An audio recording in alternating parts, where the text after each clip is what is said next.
I-greet ko lang ang anak ko, Day, good morning.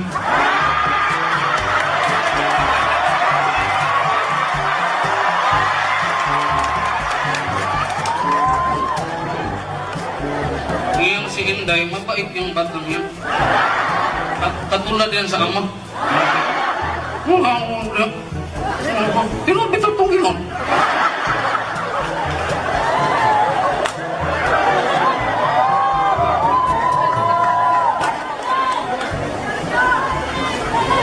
I would like to greet each one of you.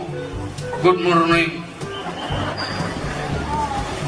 You know, it's been a year since we sang songs for caroling here in the city of Davao. But now, we come again because we know that you are so generous.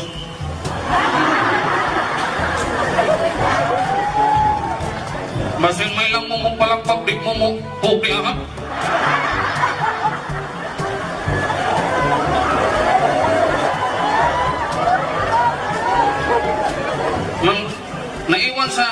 Naiwan ko si Bungo doon sa Malacanang, ano pa siya doon? Mag-basketball pa siya.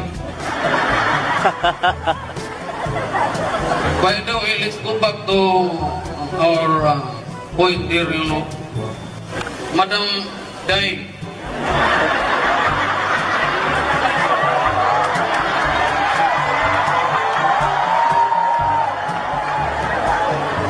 I know Inday is very generous person. Ang si ate, tinupit na to. Nag-ihap na siya. 1, 2, 3, 4, 5. Muabot nag-gismil na to light the day, no? To light up the day. Be joyful because it's Christmas, but not only because it's Christmas that you are here. You have to be joyful, no? And I ask you to please pray for our president, no? For the good heart and his perseverance, no? And also to the city of Davao, because the Davao city is already flourishing, no? Davao life is here. Okay.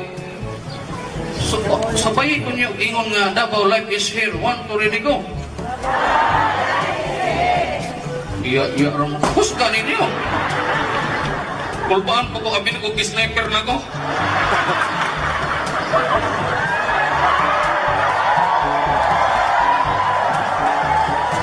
City Government of Davao employees, we would like to pledge 500,000 for your child.